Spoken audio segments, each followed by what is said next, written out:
হেরে যাওয়া বাজিকে এবার নতুন রূপে প্রাণ ফিরিয়ে আনার চেষ্টা করলো নীলু। হ্যাঁ বন্ধুরা, ভিডিওতে লাইক দিয়ে দেখতে থাকুন। যে মুহূর্তে কিনা জজ সাহেব রায়কে পারমিশন দিয়ে দেয় এবং বলতে থাকে যে আপনি যদি আপনার স্বামীর হয়ে লড়াই করতে চান তাহলে আপনাকে পারমিশন দিলাম, ঠিক সেই মুহূর্তে নীলাঞ্জনার পক্ষে আইনজীবী বলতে থাকে যে মিলর, আমার আর এই বিষয়ে কোনোরকম কোনো কিছু বলার নেই, কারণ আর যাই হোক না কেন আমার রীতিমতো মনে হচ্ছে যে আমার ক্লায়েন্টের সাথে কিন্তু এটা অন্যায় করা হচ্ছে, কারণ আপনি এমন একজন মানুষকে ওনার স্বামীর হয়ে লড়াই করার জন্য পারমিশন দিয়ে দিলেন যে কিনা ল সম্পর্কে বিন্দুমাত্র কোনো কিছু জানে না এবং তার কোনো রকম কোনো অধিকারই নেই এই কোর্টরুমে দাঁড়িয়ে আমার সাথে লড়াই করার। আপনি একজন অযোগ্য মানুষকে আমার সঙ্গে লড়াই করার জন্য ভিড়িয়ে দিলেন। এবার কিন্তু আমি আপনাকে বলে দিচ্ছি, আমি কিন্তু তাকে কোনো মতো ছেড়ে কথা বলবো না। অন্যদিকে রাই বলতে থাকে যে আপনি কী মনে করেছেন বলুন তো, এত সহজে কি আমি আপনাকে ছেড়ে দিব?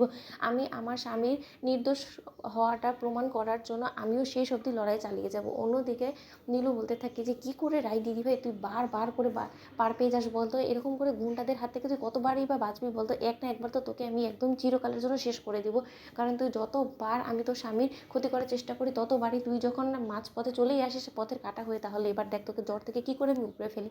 অন্যদিকে যখন রাই বলতে থাকে যে মিলর্ড, এবার আমি মিস নীলাঞ্জনা দেবীকে এবার কাঠগড়ায় দাঁড় করাতে চাই, আমি চাই তাকে সব কিছু প্রথম থেকে তার মুখ থেকে সব কিছু শুনতে, ঠিক সেই মুহূর্তেই রাই নীলাঞ্জনাকে কাঠগড়ায় দাঁড় করিয়ে বলতে থাকে যে মিস নীলাঞ্জনা দেবী, আপনি আমাকে একটা কথা বলুন তো, যে আপনি তো আমার ক্লায়েন্ট মানে মিস্টার অনির্বাণ সেনের বিরুদ্ধে শ্লীলতাহানির চেষ্টা করার অভিযোগ এনেছেন, তাই তো? তাহলে আপনি আমাকে বলুন তো যে ঠিক কী কারণে আপনার মনে হলো যে না উনি আপনাকে নোংরা নজরে দেখতো এবং ওনার কোনো বদ উদ্দেশ্য আছে আপনার প্রতি এবং উনি আপনার শ্লীলতাহানি করার চেষ্টা করছে, সেটাতেই বা আপনি কী করে বোঝেন? মানে উনি আপনার গায়ে হাত দিয়েছে, উনি আপনার সাথে জোর জবরদস্তি করার চেষ্টা করছে, ঠিক কী আপনি একটু কোর্টের সকলের কাছে আবার একটু ব্যাখ্যা করবেন। ঠিক সেই মুহূর্তে নীলু বলতে থাকে যে মিলর্ড, আমার এই কথাগুলো মুখে আনতেও পারছে কেন যে আমাকে কোর্টে এরকম করে কাট করে দাঁড় করিয়ে সকলের সামনে লজ্জা ফেলে দেওয়ার চেষ্টা করাচ্ছে, আমি সেটাই বুঝতে পারছি না। অন্যদিকে এই কথা বলা মাত্র নীলাঞ্জনের পক্ষে আইনজীবী বলতে থাকে যে মিলর্ড, এটা কিন্তু আমার ক্লায়েন্টের সাথে রীতিমতো অন্যায় করা হচ্ছে, কারণ একজন মানুষের সঙ্গে যেখানে কিনা শ্লীলতাহানি করার চেষ্টা করছে এরকম একটা কুৎসিত নোংরা কথাগুলো কী করে বা আমার ক্লায়েন্ট এরকম করে এখানে দাঁড়িয়ে সকলের সামনে চিৎকার করে বলবে বলুন তো?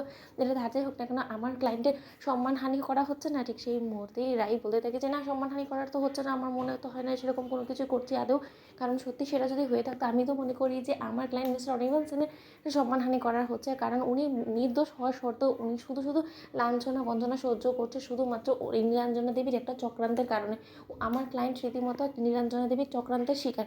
অন্যদিকে নীলু বলতে থাকে যে মিলর্ড, আপনি আমার কথা বিশ্বাস করুন, আমি শুধু কেনই বা এরকম একটা জঘন্য তকমা অনির্বাণের গায়ে লাগাতে যাব বলুন তো? এটাতে আমার কি স্বার্থ? যেখানে কিনা আমি জানি যে আমার চরিত্র নিয়েও কাদা ছেটাছেটি হবে, আমাকে কেচ্ছা কেলেঙ্কারি করা হবে, আমাকে নিয়ে সব কিছু সহ্য করা এবং জানা সত্ত্বেও আমি এগুলোতে নিজেকে জড়াবো। আপনি বলুন না, কোন নারী নিজের মান সম্মান নিয়ে ঘাটাঘাটি করতে চায়? তো বন্ধুরা, লাইক এবং শেয়ার করে সাবস্ক্রাইব করতে ভুলো না।